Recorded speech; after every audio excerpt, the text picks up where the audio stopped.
bersih-bersih.co. Di channel ini kita nggak cuma memberikan tips-tips tentang membersihkan sesuatu hal, tapi kita juga memberikan tips bagaimana caranya berpikir tentang bisnis, kepemimpinan, dan juga profesionalisme. Jadi di sini ada saya Emir sebagai host dan juga saya Ermazi sebagai narasumber kita di topik kita pada hari ini. Jadi mungkin saya memulai podcast ini ada sesuatu hal yang bikin penasaran, yaitu gimana sih caranya dari status karyawan berubah menjadi status CEO. Mungkin yang mau saya tegaskan sih cuma gimana sih prosesnya dari kedua hal tersebut, Bu. ya. Terima kasih Mas Emil. Baik, Bu. Selamat pagi semuanya gitu ya. Kebetulan saya akan mengucapkan ini the last day untuk kita. Sudah tanggal 31 ya, Bu. Tanggal 31 Desember Dari gitu ya. terakhir. Bismillah besok menuju tahun baru gitu ya. Jadi insya Allah kita lebih mapan, lebih cerah, lebih sehat, lebih berkah, berlimpah rezeki kita semua ya. Amin amin rabbal alamin. Jadi Mas Emir gini, sebelum sampai ke pertanyaan Mas Emir, saya kepengen informasikan bahwa sebetulnya yang menurut saya yang bernama makhluk hidup, baik itu manusia, tumbuhan, binatang dan lain sebagainya itu semuanya bertumbuh, Mas. Baik. Jadi bertumbuh yang tadinya misalnya ya, tadinya bayi, terus menjadi anak-anak, dewasa, kemudian orang tua, itu semuanya bertumbuh. Jadi yang tadi pertanyaan Mas Emil, saya memang pernah menjadi karyawan, bahkan 17 tahun lebih saya menjadi karyawan. Saya punya keinginan bagaimana ya kalau saya nggak di sini-sini aja gitu. Saya kepengen menjadi lebih bisa bermanfaat gitu ya. Misalnya owner suatu perusahaan gitu ya, mengelola satu perusahaan gitu, menjadi entrepreneur gitu ya. Itu masuk di hati saya yang terdalam gitu, bahwa keinginan itu saya harus wujudkan. Nah, berawal dari keinginan, mimpi, nah ini yang kita kejar gitu. Jadi insya Allah kalau siapapun sebetulnya bisa, karena memang semua peluang terbuka. Selama nafas berhembus itu buat saya adalah peluang. Jadi gapailah peluang itu sebanyak-banyaknya. Jadi memang kita harus bertumbuh secara misalnya finansial, bertumbuh secara lebih dewasa, bertumbuh secara lebih baik. Itu semuanya bertumbuh selama hembusan nafasnya masih ada. Jadi peluang itu sangat amat banyak gitu. Jadi capailah, gapailah gitu. Nah, begitu saya, tentunya prosesnya ya, dan sangat lama, nggak ucuk-ucuk. Hari ini karyawan, besok sudah menjadi owner, nggak begitu Mas Emil. Jadi butuh waktu yang cukup lama, tahunan, dan saya menjalani proses itu sampai saya di saat seperti sekarang. Kalau boleh tahu Ibu, kan Ibu sudah jadi karyawan 17 tahun tadi, Bu. Boleh tahu nggak Ibu, mindset Ibu sebagai karyawan itu seperti apa, dan perbedaannya dengan mindset Ibu sekarang yang jadi CEO, Bu? Wah, dulu karyawan santai. Bisa tiap bulan tunggu gajian gitu. Cuma pertanggungjawaban kita adalah tugas kita menyelesaikan job desk kita gitu. Kita sebagai karyawan kita pertanggungjawabkan untuk job desk kita, kemudian kita hanya menunggu upah setiap bulannya. Namun setelah kita menjadi pengusaha ya, usahawan gitu ya, itu lebih harus punya pertanggungjawaban yang lebih besar gitu.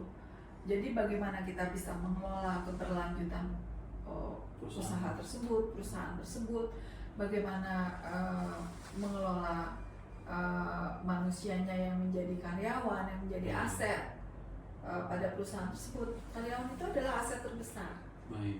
Jadi kita mengelola orang. Kalau orang bolak-balik berhenti, bolak-balik keluar, itu something wrong. Jadi itu juga dibutuhkan wawasan dan pertanggungjawaban yang lebih besar lagi dibanding kita awalnya menjadi karyawan. Baik. Gitu. Jadi kita harus mempersiapkan diri untuk menjadi sesuatu yang kita inginkan.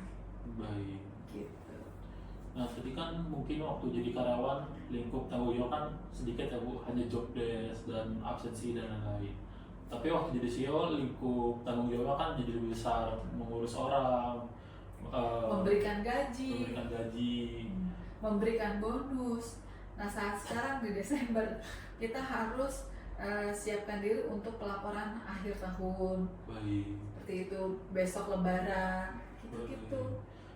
Boleh tahu nggak Ibu, gimana caranya dari tanggung jawabnya yang sekecil itu bisa jadi tanggung jawabnya yang sebesar itu? Gimana sih caranya Ibu beradaptasi dari perubahan dua tanggung jawab yang beda itu, Bu? Nah, itu Mas Emir, tadi saya sampaikan juga ya, bahwa di posisi ini tidak ucuk-ucuk, kita melalui proses yang sangat lama, tahunan, bahkan puluhan tahun. Baik. Jadi kita memang mengelola, kalau saya ini beragama Muslim ya, saya yakin setiap sesuatu yang kita mau itu insya Allah tercapai. Karena sebetulnya Allah Tuhan yang Maha Esa itu sangat amat baik ya, sehingga apapun yang sebetulnya kita mau, yang kita inginkan, sifatnya Allah tuh merestui. Nah, bagaimana kita mengejar impian tersebut gitu. Nah, itu tergantung kita. Kalau kita dengan maksimal, dengan kerja keras, dengan niat nawaitunya yang bagus, itu insya Allah tercapai. Baik. Nah, tadi pertanyaannya, gimana caranya dari tanggung jawab yang kecil itu bisa menanggung jawabkan tanggung jawab yang dalam lingkup yang lebih besar? ya, jadi nggak ucuk-ucuk, bisa jadi tiba-tiba kita jadi CEO gitu, nggak ucuk-ucuk. Jadi itu berproses. Jadi kalau misalnya kalau tumbuhan tadinya daunnya cuma satu jadi dua, daunnya dua numbuh lagi tiga, nggak langsung dari satu itu numbuh rimbun gitu, nggak langsung. Jadi semua berproses, sehingga akar ini pun memberikan support makanan untuk dia bertumbuh. Yang tadinya satu nggak terlalu effort, numbuh jadi dua, membesar lagi jadi tiga, membesar lagi jadi gitu. Jadi semuanya berproses. Saya pun demikian, misalnya tadinya saya karyawan, tapi karena tekad bulat, saya punya duit segini, saya mengelola satu orang. Saya punya duit segini, saya mengelola lebih. Saya punya duit segini, saya mau beli ini. Gitu. Jadi semuanya berproses sesuai pertumbuhan.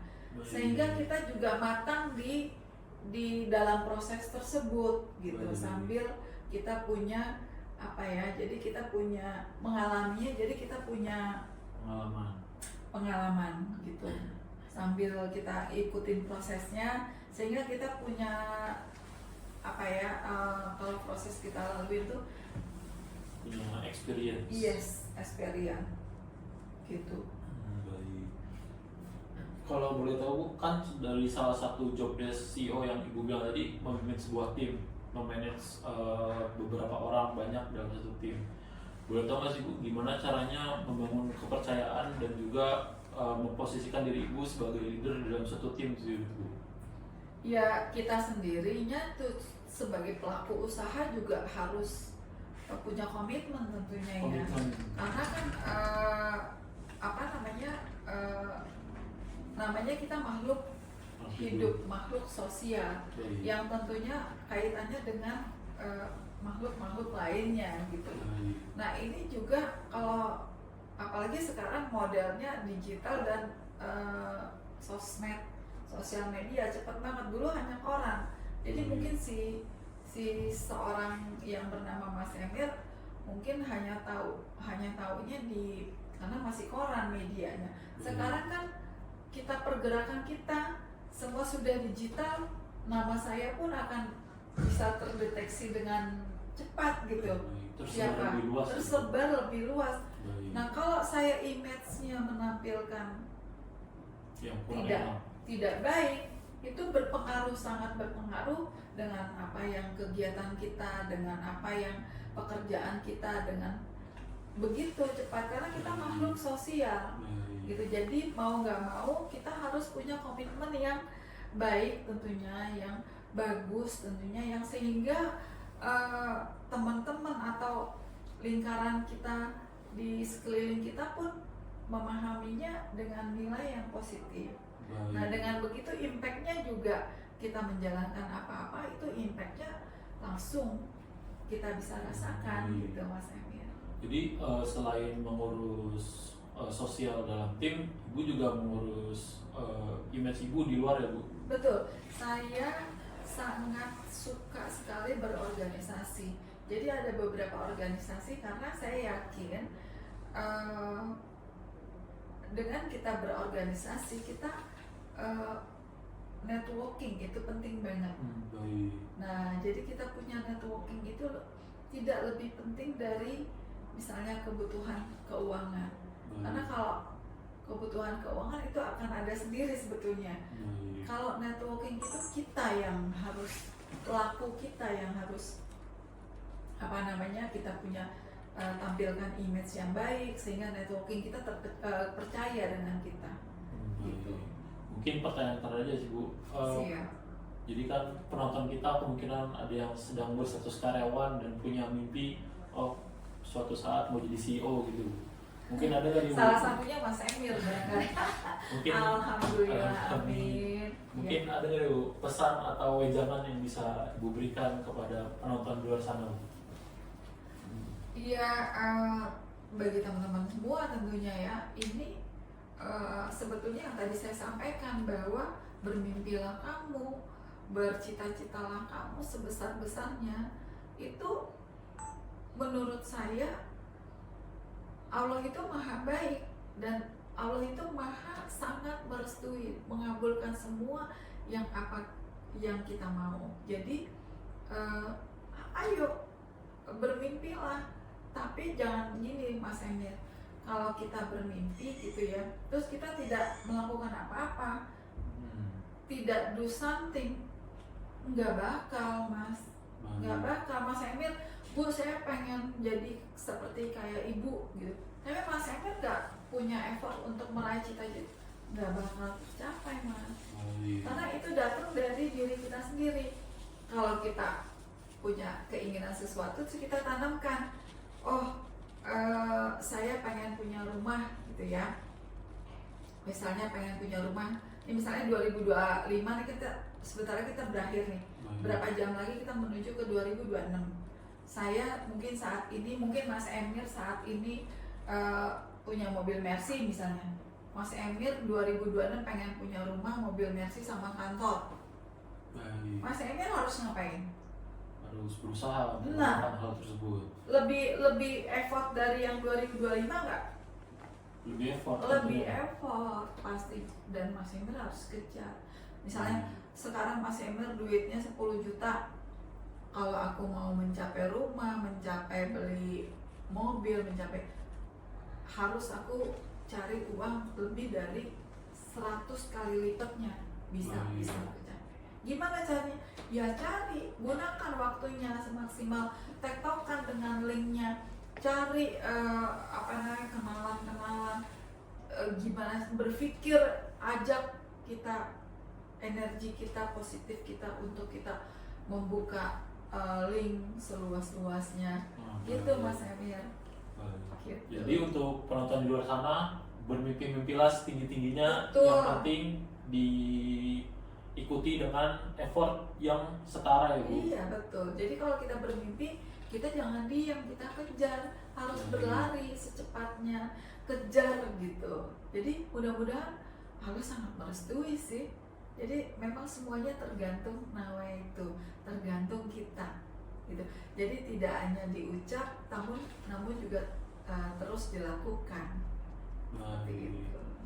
Mungkin perbincangan kita kali ini kita tutup aja Bu. Terima kasih juga sudah menjadi narasumber.